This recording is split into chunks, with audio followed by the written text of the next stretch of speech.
আমি বিএনপি করি, তবে শেখ হাসিনার আদর্শে বিশ্বাসী, এমন মন্তব্য করে আবারও আলোচনায় উঠে এসেছেন পিরোজপুরের নেসারাবাদ উপজেলার বলদিয়া ইউনিয়নের ইউপি সদস্য সোহাগ মৃধা। সাংবাদিকদের সঙ্গে আলাপকালে সোহাগ জানান, তিনি সম রেজাউল করিমের সময় মামলা ও জেল খেটেছেন, এমনকি হত্যা চেষ্টার শিকারও হয়েছেন। তবুও তিনি শেখ হাসিনার আদর্শ অনুসরণ করেন বলে দাবি করেন। তবে তার বিরুদ্ধে একাধিক গুরুতর অভিযোগ রয়েছে।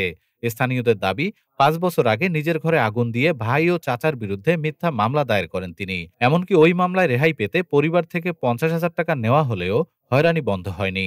চাচা জাহাঙ্গীর হোসেন অভিযোগ করেন, ওয়ারিশি সম্পত্তির জন্য তাকে চুরির মামলায় ফাঁসানো হয়। স্থানীয় আওয়ামী লীগ নেতারাও সোহাগের বিরুদ্ধে হয়রানির অভিযোগ তুলেছেন। বিএনপির নেতারা বলছেন, সোহাগ মৃধা তাদের দলের কেউ নন।